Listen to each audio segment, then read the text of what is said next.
Сергей и Андрей как братья. Росли в одном дворе, делили одну скамейку в школе и первые сигареты за забором. Их дружба была крепкой, словно старое дерево, уходящее корнями в детство. Но время, как известно, все меняет. Особенно когда на горизонте появляются амбиции и зависть. Сергей, всегда отличавшийся целеустремленностью, к 30 годам построил успешный бизнес. Его компания процветала, а сам он был женат на прекрасной женщине по имени Лиза, с которой они познакомились еще на студенческой скамье. У них было 2 очаровательных детей, которые были смыслом его жизни. Андрей, напротив, никак не мог найти себя. Он менял работу за работой, но ни одна из них не приносила ему удовлетворения. Смотря на успехи Сергея, Андрей испытывал сложные чувства. С одной стороны, он радовался за друга.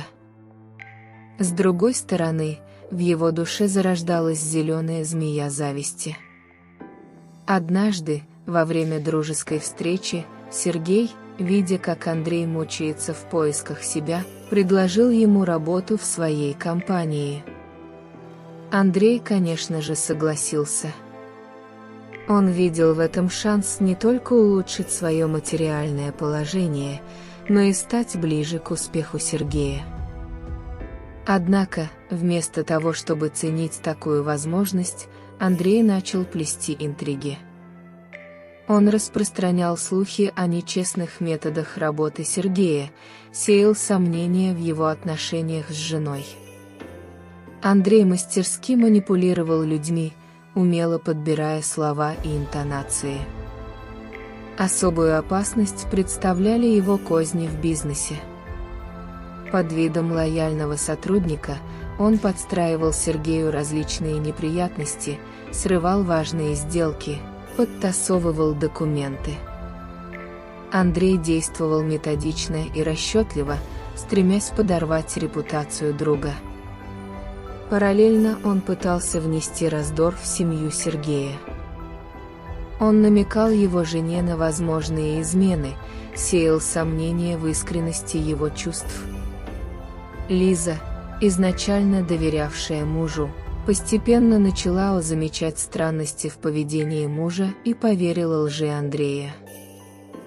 Сергей, не подозревая о кознях друга, был озадачен происходящим. Его бизнес начал давать сбой, отношения с Лизой испортились. Он чувствовал себя словно в тумане, не понимая, что происходит. Развязка наступила неожиданно. Во время очередной корпоративной вечеринки Андрей, разгоряченный алкоголем, в отсутствие Сергея, стал еще более откровенным. Он начал высказывать свое недовольство успехами Сергея, хвастаться своими кознями и злорадствовать по поводу проблем, которые он создал своему другу. Все это происходило на глазах у довольно большого числа коллег. Среди присутствующих был один сотрудник, которого звали Дмитрий. Он всегда относился к Андрею с недоверием, чувствуя его двуличность. Дмитрий был опытным работником, который дорожил своей репутацией и честностью. Ему было противно слушать, как Андрей клевещет на Сергея, человека, который всегда относился ко всем с уважением и справедливостью. Дмитрий решил, что должен вмешаться. Он подошел к Сергею, воспользовавшись моментом, когда вокруг было относительно тихо, рассказал ему все, что слышал от Андрея. Сергей был шокирован. Он не мог поверить, что его друг, с которым они прошли через столько всего, способен на такое предательство. После вечеринки Сергей решил провести собственное расследование. Он начал собирать доказательства, подтверждающие вину Андрея. Оказалось, что Дмитрий не единственный, кто подозревал Андрея в недобрых намерениях. Некоторые другие сотрудники также делились своими наблюдениями и подозрениями. Вскоре Сергей собрал достаточно информации, чтобы предъявить обвинение Андрею. Он вызвал его на откровенный разговор и предъявил все доказательства его вины. Андрей, не ожидая такого поворота событий, попытался оправдаться, но все было зря. Сергей уволил Андрея. Новость об этом быстро разлетелась по всей компании. Многие коллеги, которые раньше симпатизировали Андрею, теперь испытывали к нему отвращение. Они поняли, каким коварным и двуличным человеком он был на самом деле. Андрей, оставшись без работы и друзей, оказался один на один со своей завистью.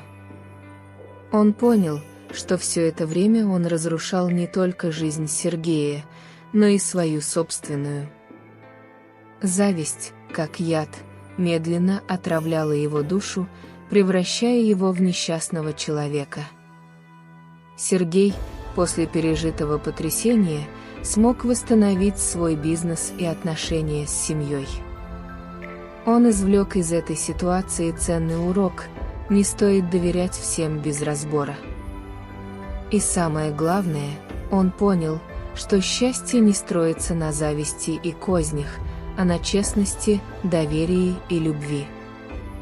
Зависть – это разрушительное чувство, которое может привести к потере всего, что мы ценим.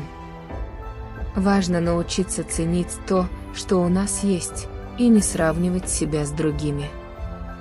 Ведь каждый человек уникален и имеет свой собственный путь.